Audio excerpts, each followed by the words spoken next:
चलो आगे बढ़े। Yes sir. आज अपने को पढ़ना है that is called moment of inertia. ठीक है, कि पिछले क्लास में पढ़े थे analogous term v is equal to u plus a t का equation, s is equal to u t plus half a t square and v square u square plus twice s. इसका analogous पढ़े थे omega is equal to omega naught plus alpha t. ठीक है, और दूसरा ये तीन इक्वेशन पढ़े थे। ठीक है, तो आज अपने को पढ़ना है मास का एनालॉगस। समझ में आया? मास का एनालॉगस टर्म होता है that is called moment of inertia. Moment of inertia देखो क्या डिफाइंड।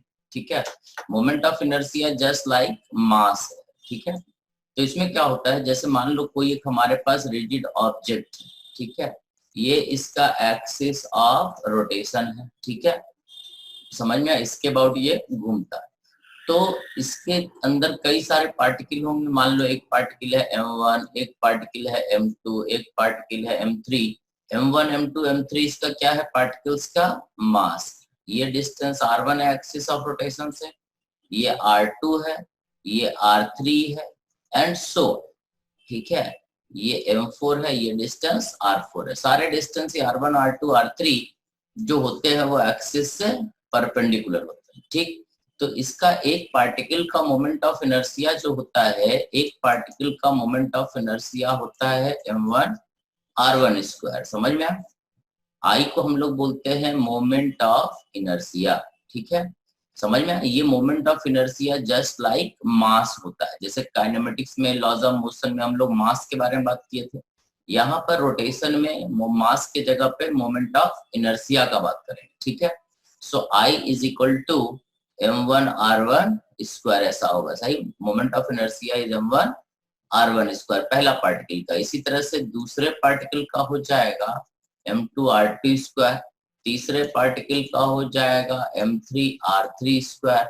ठीक है, चौथे का हो जाएगा m4 r4 square and so on. ठीक है, अगर हम टोटल मोमेंट ऑफ इनर्शिया बोले तो it is i1 plus i2 plus i3 plus i4।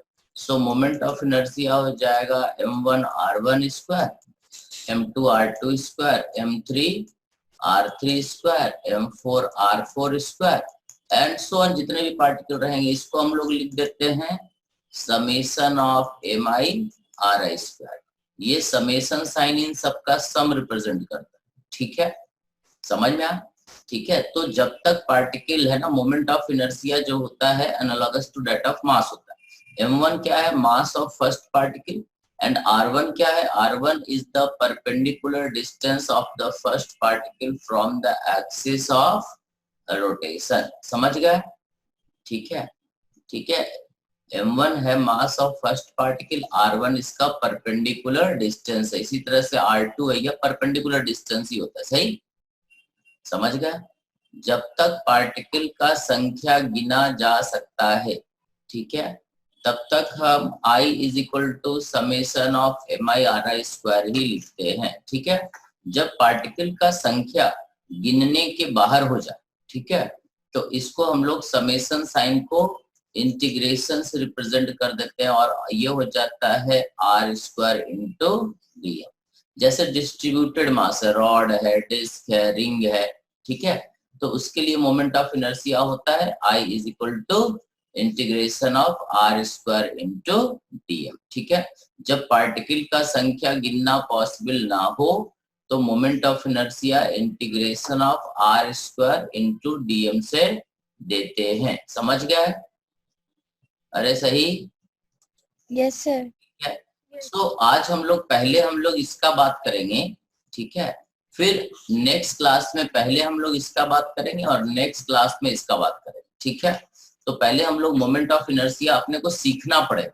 ठीक है, मोमेंट ऑफ इनर्शिया का डायरेक्ट क्वेश्चन तो नहीं आता है, बट बिना मोमेंट ऑफ इनर्शिया के तुमसे रोटेशन का एक भी क्वेश्चन होगा नहीं। ठीक है, तो सबसे पहले मोमेंट ऑफ इनर्शिया अपने को सीखना। इसमें क्या है? I is r square D. ठीक है, या di हम लोग लिख देते हैं r स्क्वायर dm और इसी को इंटीग्रेट करते तो I बन जाता।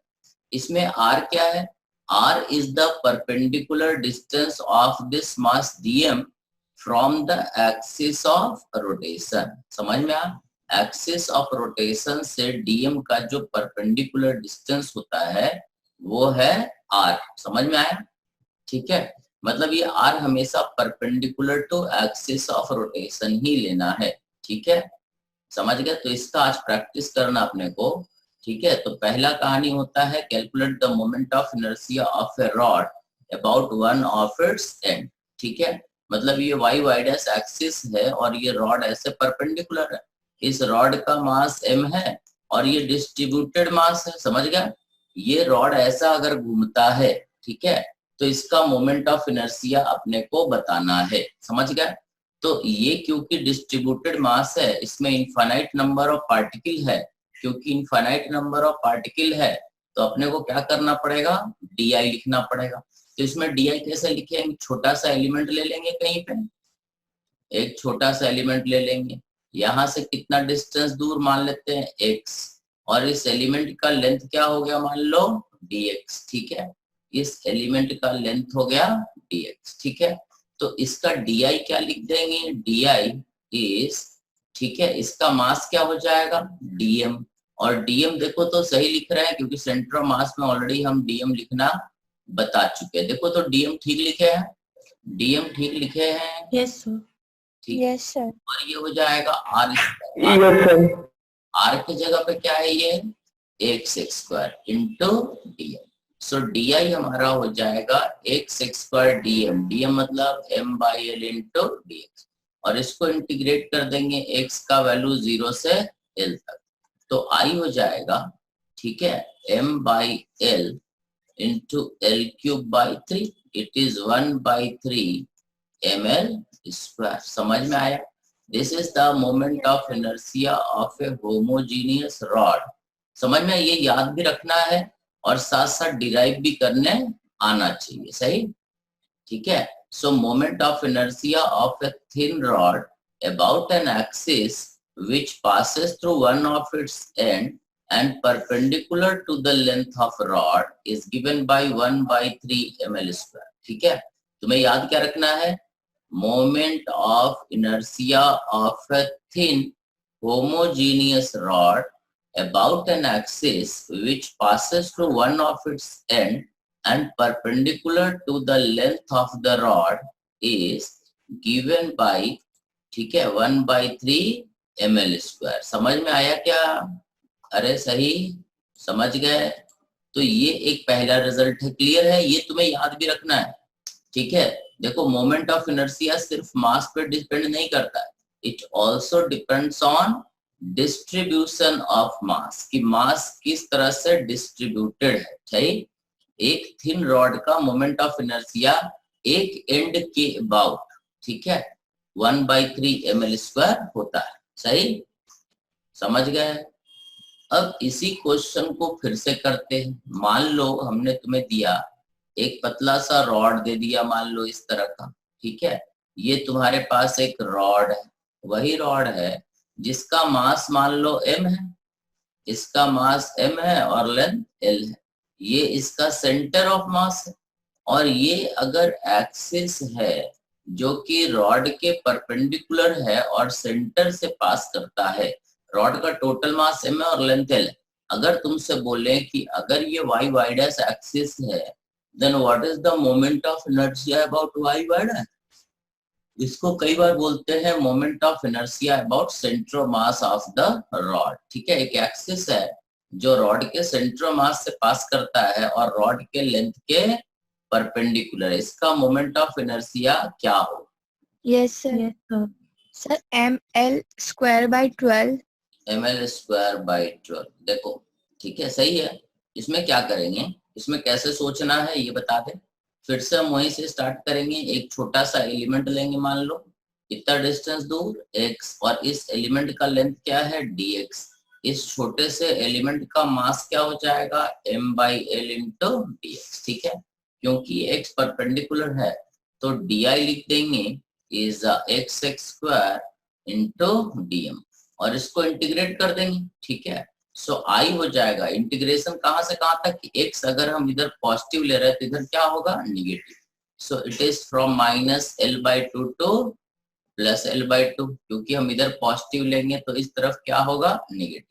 सो आई हो जाएगा, इसको करके देखना है, 1/12 ml स्क्वायर। समझ में आया?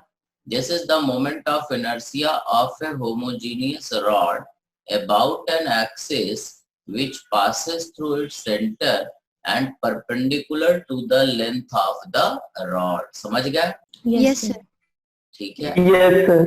देखो रॉड वही है, बट एक्सिस बदल देने से मोमेंट ऑफ इनर्शिया बदल जाता है। सही, ठीक है। अलग अलग एक्सिस के अबाउट मोमेंट ऑफ इनर्शिया अलग अलग हो जाता है। समझ गए? अरे ठीक है। Yes, sir.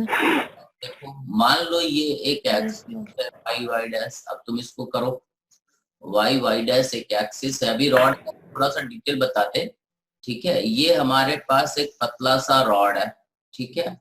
The mass of the rod is m and the length of the rod is l and it makes an angle theta, और इसके अबाउट ऐसा घूमता हूं मैं, ठीक है। सो ये रॉड ऐसे तिरछा एक्सिस ऑफ रोटेशन से कितने एंगल पे है, थीटा एंगल, ठीक है। सो if I say what is the moment of inertia of the rod about this y y dash axis now, समझ में आया क्या?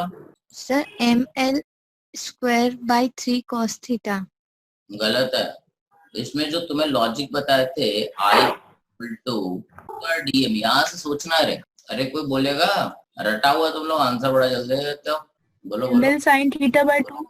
गलत है, गलत निकाले रे। चलो देखो हम बताते हैं, सुनो। देखो क्या होगा, इसको भी वैसे ही करना है, ठीक है। एकदम सिंपल तरीका से करना है। इसमें एक छोटा सा एलिमेंट लिए, ठीक है। कितना डिस्टेंस दूर, x डिस्टेंस दूर। इसका लेंथ क्या, dx। इसका मास क्या, dm is m by l into D. सही है। अब तुम्हें बोले थे di जो होता है that is r square dm, ठीक है। dm तो ये रहा, बट r क्या है, r is the perpendicular distance from the axis of rotation. तो परपेंडिकुलर डिस्टेंस ही r है, और what is r, x sin theta. देखो तो ये r का वैल्यू सही है।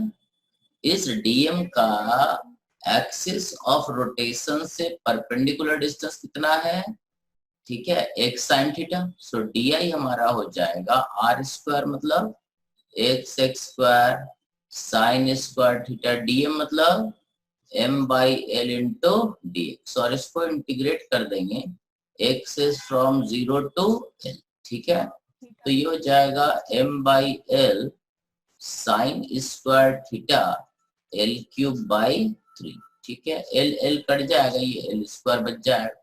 So I about y y dash is 1/3 ml square sine square theta, क्योंकि थीटा तो फिक्स है। समझ में आया क्या? साइन थीटा को नहीं करेंगे ना इंटीग्रेट? साइन थीटा, थीटा तो कांस्टेंट है या बदल रहा है? ये थीटा कांस्टेंट है या बदल रहा है? तो कांस्टेंट है तो ये बाहर आ जाएगा ना, इंटीग्रेट का होगा। कांस्टेंट चीज इंटीग्रेट नहीं होता है। Yes sir. सही। हाँ सर। अब देखो, अरे क्लियर है। अब एक क्वेश्चन तुम लोग और करो।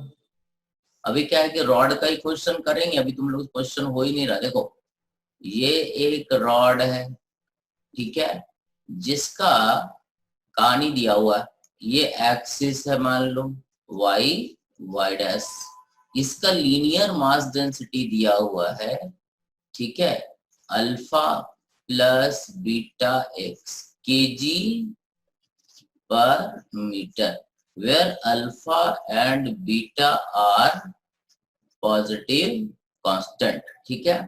Alpha and beta positive constant है। ये रॉड ऐसा है, समझ गया। इस रॉड का लेंथ कितना है, l।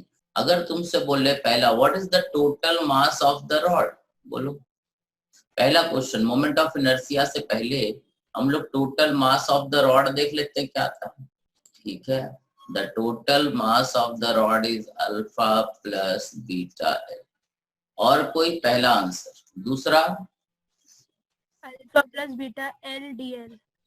Alpha plus beta l d l. तीसरा sir alpha l plus beta l square by 2। L square by 2। चौथा ये गलत है, ये भी गलत है। The only right answer is this. ठीक है, ये हमारा सही आंसर है। किसका है? ये नंदिनी का आंसर है। Yes, sir. Very good. और कोई? ठीक है, total mass of the rod is alpha L. ये मोमेंट ऑफ इनर्शिया में भी बताए थे। ठीक है, तो पहली बात तो तुम लोग मास ही नहीं निकाल पाए। सोच के बताओ क्या है, सोच के देखो कहाँ पे क्या बताए थे। कभी तो ये बताए थे, चेक करो ये कैसे आया, बताओ। समझ में आया क्या तुम लोगों को कैसे आया? ठीक है, देखो क्या लिखोगे कि जैसे ये छोटा सा एलिमेंट आया, इसमें छोटा सा एलिमेंट लिखो, एक्स डिस्टेंस दूर। ठीक है, इस एलिमेंट का लेंथ ले लो dx, तो इसका dm क्या लिखोगे? dm is alpha plus beta x dx। ठीक है, dm क्या होगा? Mass per unit length into dx। Lambda का वैल्यू है, चिपका दो और इसको इंटीग्रेट कर दो 0 से, तो ये हो जाएगा alpha l plus beta l square by 2। This is the total mass of the rod. ये ऑलरेडी हम बता चुके हैं, ये हमने मोमेंट ऑफ, ये क्या बोलते हैं, सेंटर ऑफ मास में बताया था। तुम लोग याद नहीं रखते हो, भूल जाते हो चीजों को तुरंत। ठीक है, now the question is not about the moment of mass, you have to calculate what is the moment of inertia of the rod. इस रॉड का moment of inertia y y dash के अबाउट क्या? बोलो, what is the moment of inertia of this rod? L cube by 3 into alpha L plus beta L square by 2. So 1/4 whole bracket alpha L4 plus beta L5 by 2. एक minute, 1/4, एक minute बंद हो जाए तो लौट आना। 1/4 alpha और plus beta L5 by 2. देखो रे, और कोई? Sir, L So cube by alpha 3 plus 2 beta alpha plus L beta L. L cube by 3 into alpha L plus नहीं sir, 2 alpha plus beta L. 2 alpha plus beta L और Sir, alpha plus beta L into 2L cube by 3. ठीक है, और कोई? Sir, alpha L to the power 4 into 2 alpha plus beta L by 6.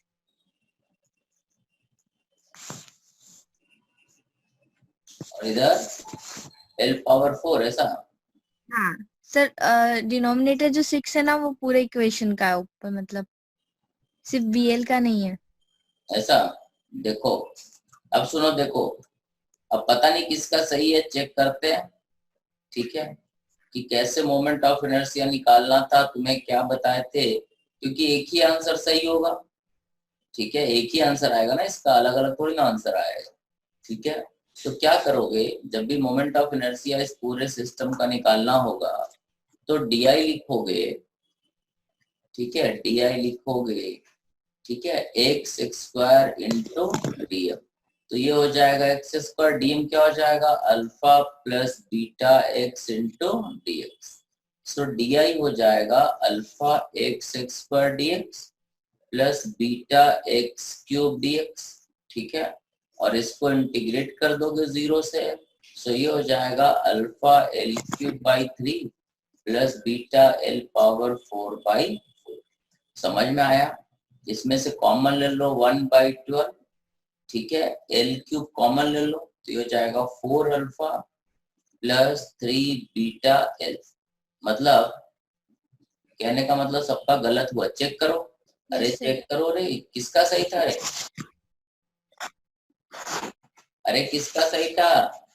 DM का value हमने इसलिए लिख दिया था, DM is lambda into DX। Lambda मतलब alpha plus beta x DX। ठीक है, और DI होता है x square DM। X is the perpendicular distance of this mass DM। सही है गलत है? अरे कहो रे, सही है। Yes, sir. समझ गए हो? सबका गलत था एक लाइन से। तो ये तो हो गया moment of inertia of rod. इसमें हम लोग कुछ लॉजिक सीखे। अगर लीनियर मास डेंसिटी कांस्टेंट है तब क्या करना है, वेरिएबल है तब क्या करना है, एक्सिस बीच से पास करता है तब क्या करना है। ठीक है, रॉड टेढ़ा है तब क्या करना है। सही? ये देखो calculate the moment of inertia of a ring about its own axis. ये एक रिंग है जिसका मास m है और रेडियस r है। ये एक्सिस है y डैश, ठीक है, इसका ये रेडियस है r, समझ गए? ठीक है, तुम्हें बताना ये रिंग का मोमेंट ऑफ इनर्शिया क्या होगा। ये एक्सिस जो है इस रिंग के प्लेन से परपेंडिकुलर है, सही? अरे सही। देखो इसमें क्या होगा, एक छोटा सा एलिमेंट लेंगे, इसका लेंथ क्या है, इसका मास क्या है dm, और इसका परपेंडिकुलर डिस्टेंस क्या रहेगा r। सो di क्या हो जाएगा r स्क्वायर इंटू dm, सही है? Yes sir. ठीक है, r तो देखो हर छोटे से एलिमेंट का जो मास dm रहेगा उसका इस एक्सिस से परपेंडिकुलर डिस्टेंस क्या रहेगा, कांस्टेंट आर रहेगा। r रहेगा। इसको इंटीग्रेट कर दो, r कांस्टेंट है, बाहर आ जाएगा। समझ में आया क्या? Moment of inertia of a ring about an axis which passes through its center and perpendicular to the plane of the ring is mr square। याद रहेगा? मतलब इसके अबाउट मोमेंट, देखो मोमेंट ऑफ इनर्शिया एक्सिस बदलने से बदल जाता है, सही? सो इस एक्सिस के अबाउट मोमेंट ऑफ इनर्शिया होगा mr स्क्वायर। क्लियर है? Yes sir.